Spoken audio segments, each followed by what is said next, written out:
Hello, good afternoon. It's Erica of Herbal Arts, and we're here for some bat making.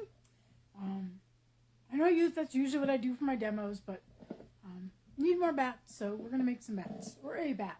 Anyways, still like 5% sick. I occasionally get the sneezes and the coughs, so I'm still hydrating. Hopefully, I will not knock this over. I think I'm actually gonna put it below the tripod. I got into trouble on my Wednesday demo over in Wafa because it turns out if I talk a lot, I cough. We'll see if that's improved. Eloise is camped out on the sofa on one of the fuzzy throws. It's a little chilly here. It's like 50. It's been raining since yesterday. Not like torrential downpours, but pretty steady.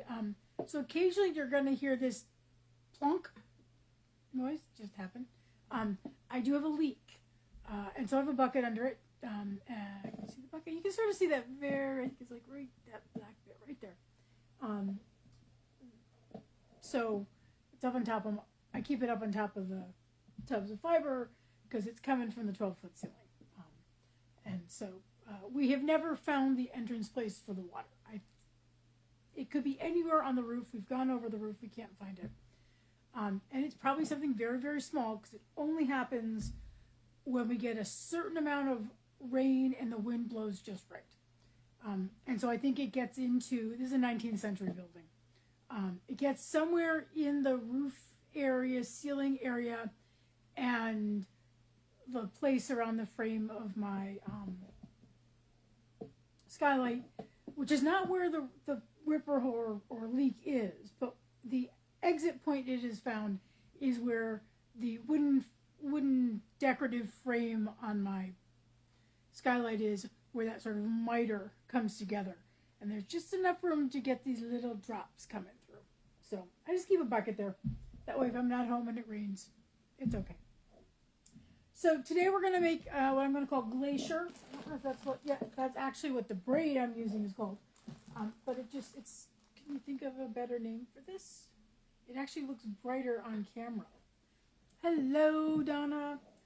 So I got this, I traded for this with Melissa from Melissa's Yarn Barn.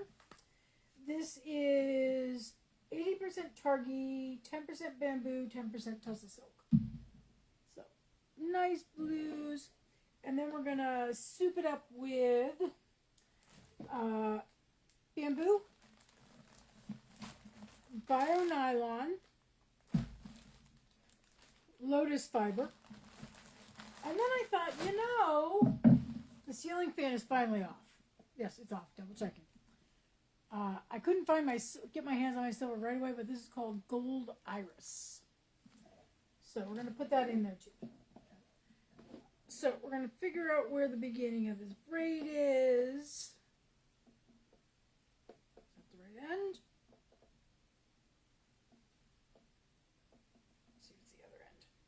Can't remember if she's someone who does the crochet. She's not someone who does the crochet loops, which are really easy to pull apart. This one takes a little longer because you have to push this over here, twist this around, pull this over here, twist this around. Should be able to get 2 of these, or make 2 of these.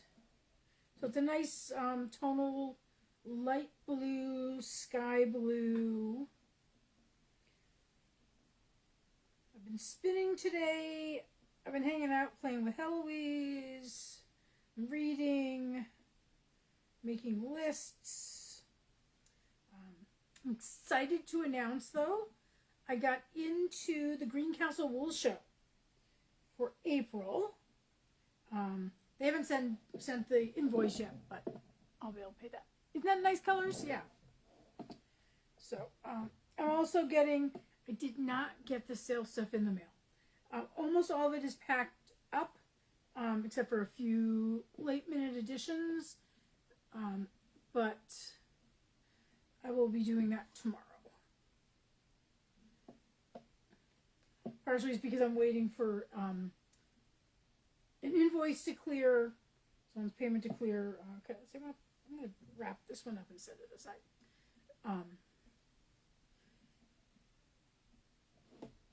because I had money last week. Yeah, make sure all the shipping got done, and then had this nice long phone call with the woman I'm going on the cruise with. She had found a really great excursion that was not. We've already signed up for the shore excursions through the cruise company, but they're always a little more expensive, and I'd only signed up for the free ones because it wasn't in the budget to do anything else. And it's Viking, so they have good free ones. Of course, because we are in like the cheapest cabins, we sign up last. So none of my excursions are like at an optimal time. Like first thing in the morning that you can go out and get the tour and then go off and explore. Most of the time, I'm like the last tour of the day, which is gonna be I'll have already seen most of the things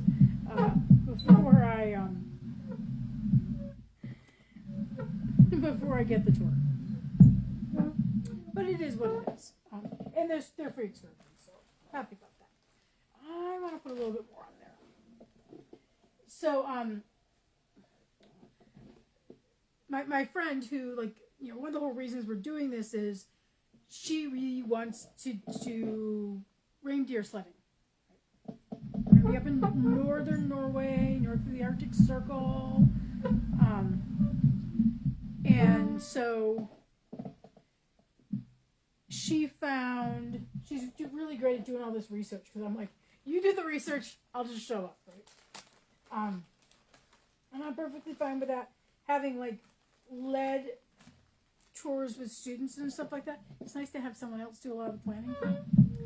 So she contacts me and says, so I found this other, she had signed up for one of the reindeer sledding through the cruise company. And I looked at it and I said, oh, that's really nice, but that's quite expensive.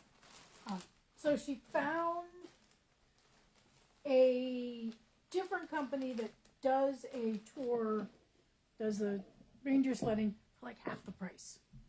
And she's like, so you want to go? And I'm like, well, give me the link, let me look. I'm like, oh, that's really cool. So then we're sitting on the phone. She's trying to sign us up. And the tourist website we're doing it through, it was Tourism Tromsø. And it would not accept an American postal code. And it kept saying, not valid, not valid, not valid. And she's like, what? And so we finally we actually went to the actual website, and she was able to sign us up, so we're all excited. And what's nice about this is it's we're going to be 2 days in that one city. And so this is the first day, so there's no chance of missing the boat because all those tourists have been doing recently where they think the ship is going to wait for them and it won't. So we will not run into that problem. Just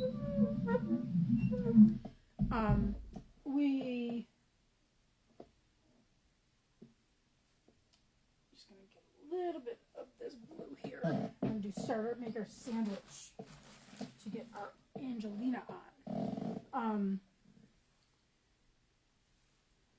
Yeah, so, and what was also exciting, so I went and looked up, because the beginning of our time there, we're going to be there during polar night, right? And where the sun does not come above the horizon at all. Because we picked the first tour in January. The company has a couple other ones later January and February and March. So it's a Northern Lights tour. And so I went and looked at it. She's like, well, they have an evening option, they have an afternoon option, and they have a morning option.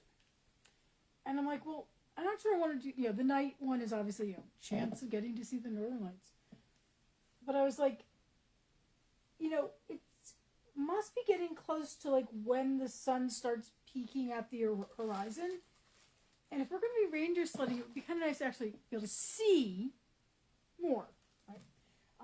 So I went and looked it up, and actually the day we are going, because we're already booked, is the first day that the sun peaks over the horizon. So if we look at the sunlight schedule for that area, it is all polar night, polar night, polar night, And then they have a sunrise at, I think it was like 11:43 p.m. or a.m.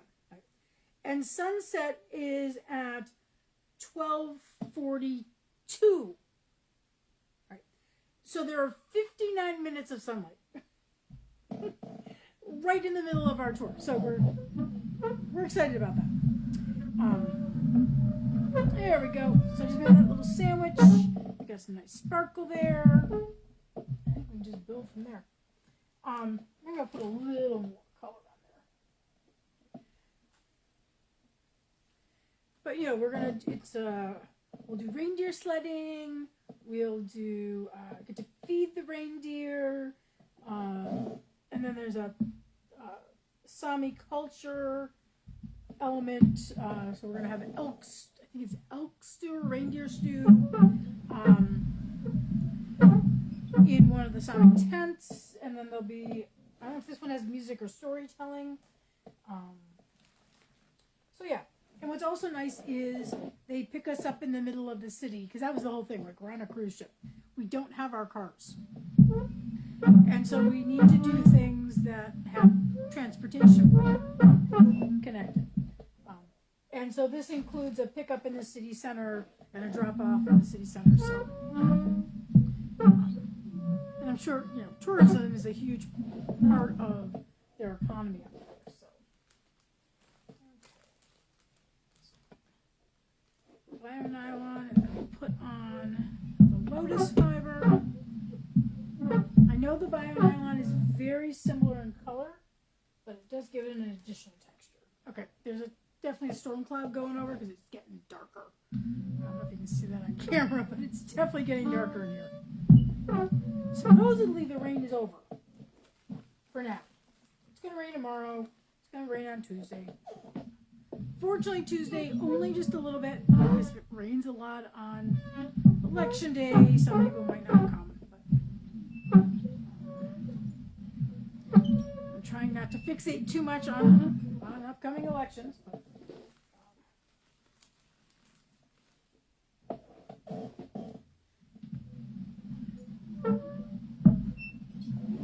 so that's our lotus fiber. Press that all down.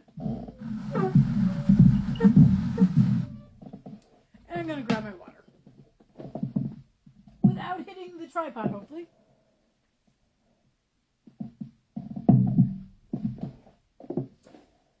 So yeah, so now I have to decide. There is still an excursion that I want to go on, that one of the ones for the ship, so it's pricier, but it's it was kind of made for me, right? Textile person who likes history. So I think it's a bus ride out to a 19th century knitting mill, which is now a textile museum. And you learn about the workers' lives and the product and all of that. And there's a gift shop, I'm sure. The descriptions of the excursions always tell you when there's a gift shop. And then there is a ferry ride out to an island that has an open air museum. Now, I'm going to go look that up, because how much of it will be open in January, right? Some places, like there's one of the stave churches in Bergen is not open in January. You look at the outside. Right? And I've actually been to open air museums where actually you can only ever look at the outside of things anyways. But, I love open air museums, where they've saved old buildings and set them up, whether as villages or little towns, and so you can learn about daily life. So I'm contemplating signing up for that.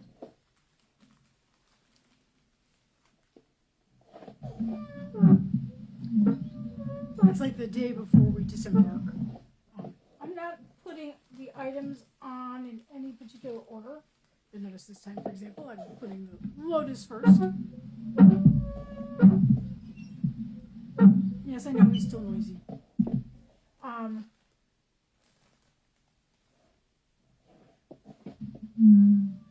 They did have an excursion to Dale of Norway, a famous knitwear place, but that one was sold out really fast. And it would have been nice, but it was more expensive than this other one. Actually, no, it was a little less. But I wasn't as enthralled by that one.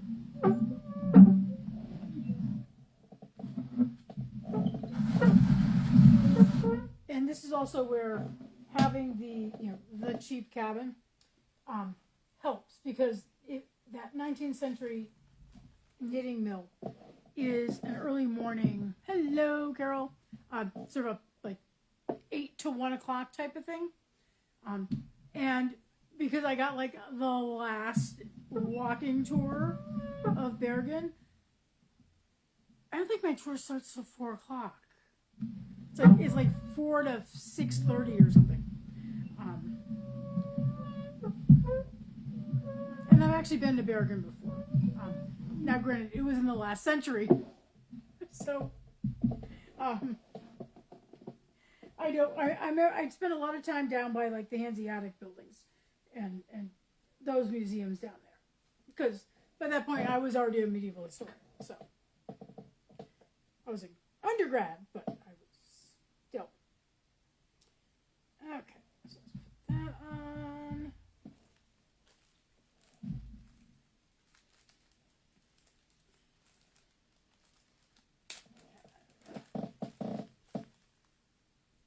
Other exciting thing I found out, because my roommate tagged me. I knew that the British Museum, yes, they stole everything there, but there's, as someone who also did art history, I've spent quite a bit of time in that museum. And I saw an amazing exhibit on the Vikings there years ago. They have an exhibit on the Silk Road. And so I'm like, oh yeah, I'll plan. I'll probably buy the tickets before I leave.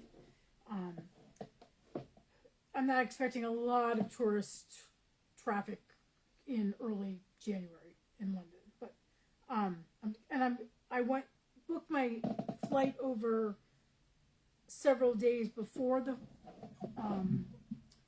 cruise left, because it's leaving from an area around London. Because I live in the upper Midwest. I know what January can be like. There could be an ice storm. O'Hare could shut down, right? So I'm going over about 3 days early. And so I have 3 days to hang out in London and go see stuff. So I knew I wanted to go to this Silk Road exhibit. And then my friend, who is someone I went to grad school with, tags me on something. And it turns out at the British Library, there is an exhibit on medieval women. This is what I studied, right? This was my field was medieval women. And hello, Barbara. And so I'm like, oh my God, there's going to be this exhibit of also like they're going to have something like from Joan of Arc. I think there's a few documents that she's actually because she was essentially illiterate. But there are some documents that she actually did sign, obviously with help and coaching. And I think at least one of them is going to be in the exhibit. And so I'm like, oh my God, I'm going to go see that too. And then I get looking at it, and they're offering a bundled ticket. That if you buy, essentially you have to do them all in one day. So it means you can't spend forever in the exhibits. But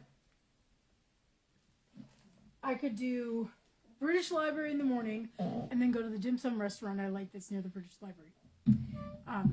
And then I could go spend the rest of the day at the British Museum. Probably only in that exhibit. I'm not sure. I might pick, if there's time, also hit the medieval rooms again. But because it's been probably close to a decade since I've been in the British Museum. think I did do the British Library in 2017 with my students. Because I used to always take, there's a free sort of masterpieces of the British Library sort of permanent exhibit. I think stuff cycles in and out of it, but it's got important historical documents, interesting print, publications of things. I remember there was a gorgeous, I'm gonna forget his name, Omar, the Rubiano. Brings in that, of course, Magna Carta, all sorts of things like that. So, lots of fun. So I always take students to that, but that's not like a huge exhibit.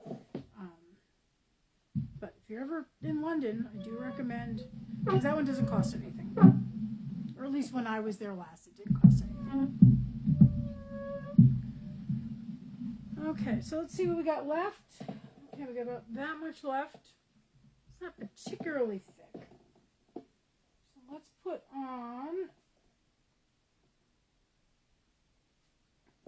some more Angelina. Can you see that? I didn't even turn that down. I apologize. I know you can see it at the very bottom, but I need to stick a note on the tripod. Tilt the camera down. Yeah, I've also been doing housework today. It's Sunday.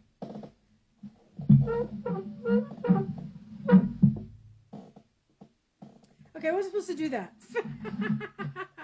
Okay, we'll just do that for now, and then we'll grab another piece.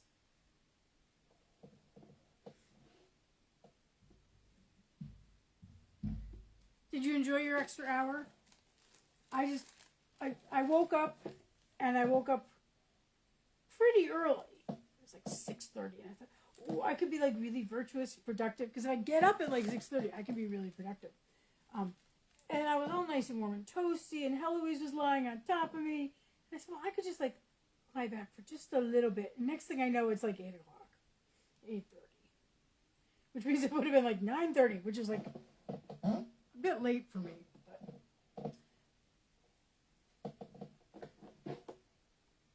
Okay, making another sandwich.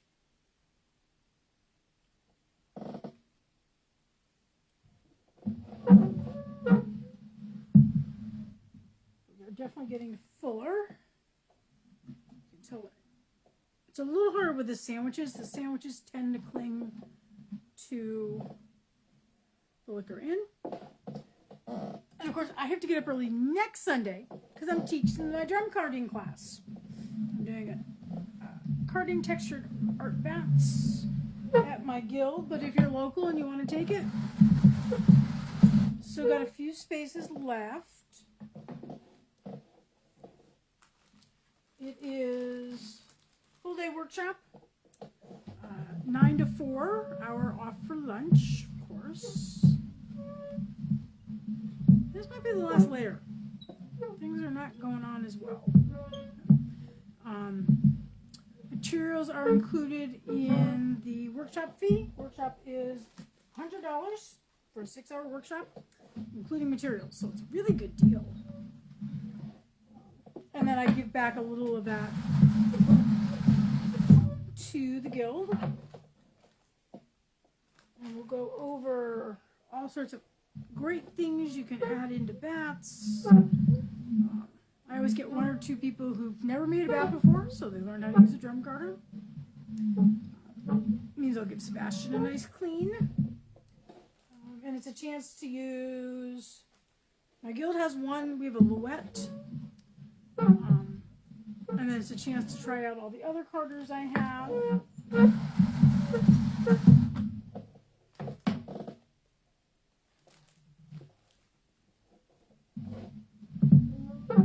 I'm also, so it's going to be a busy week. Right after I vote on Tuesday, I'm going to hop in my car and drive elsewhere in Iowa. I have a friend from Germany who is visiting another friend a mutual friend of ours.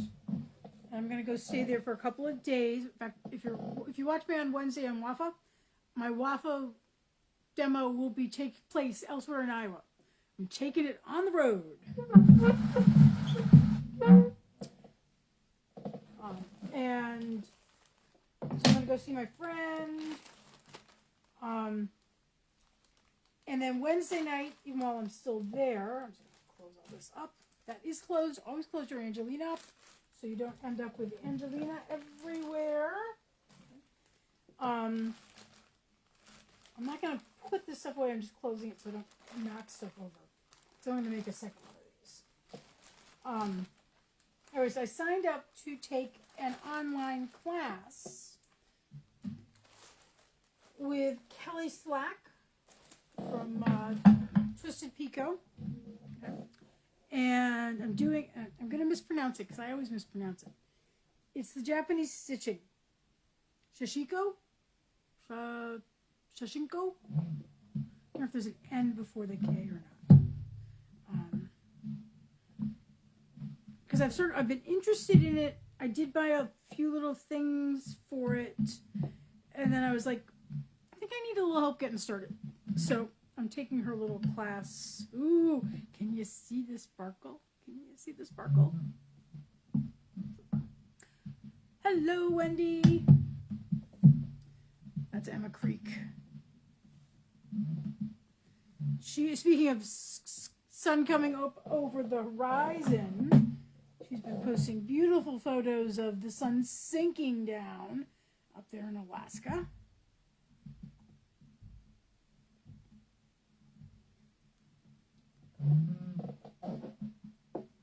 Okay, let's get this off. It's very soft. Is that marine? Oh, sorry, Targhee. It's Targhee. Targhee's so cuddly. It might not be very heavy because I still have this left from splitting the braid in half. I mean, it wasn't exactly in half, but roughly in half.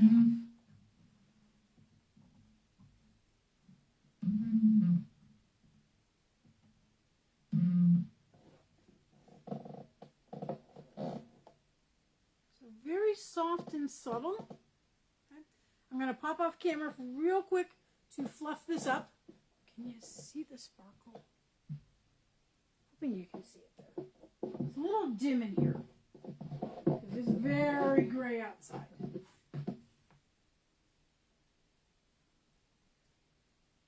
Because I was putting on the sparkle sort of in the center, so thicker in the center than it is on the sides.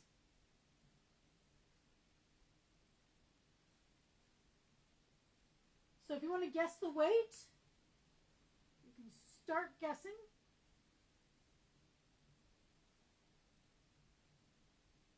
As I said, probably on the lighter side.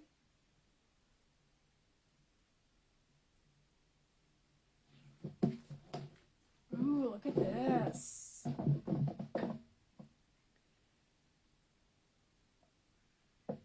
a little light reflection up there. I don't know why there's light reflection. It's not light. There's no sunlight out there. Okay, I'll get the scale out.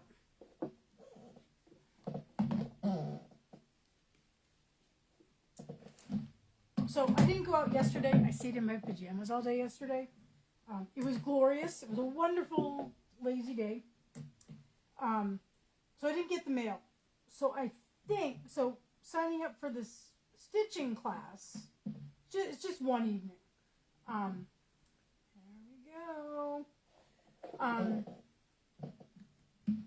We're going to work on a little coaster set. Oops, I got stuff sticking to me. I don't know if that's going to change the weight, but putting it back on there. And so that she's mailing it to me. So hopefully that might be in my mailbox. Okay. So this is Glacier. Any guesses on how heavy or light it is? It's your last chance. It didn't make 2 ounces. It is 1.93 ounces. So I'm going to make a second one. We'll see. Personally, sometimes the Targhee I can't get a lot on. Yeah. We will see. But, you know, nothing wrong with a little, just under 2 ounce bat. So, yeah. So, that's what I'm doing this week. I'm sure there's something else I'm forgetting. But it is what it is. So, yeah. So, I'll take some photos of this if I can get the light to work right.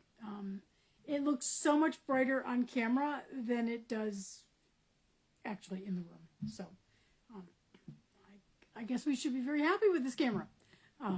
So that's about it for today. I'm going to go work on other things and spin some more. I want to try and finish the bat I'm spinning by this evening, so I can get it plied tomorrow and off the bobbin before I travel elsewhere in Iowa. So thank you very much for tuning in. As I said, I'll post some photos later, and I will see you around on Facebook. If I can get the finish button to work. There's a slow connection banner in front of the finish button. So now I'm going to finish. You all take care.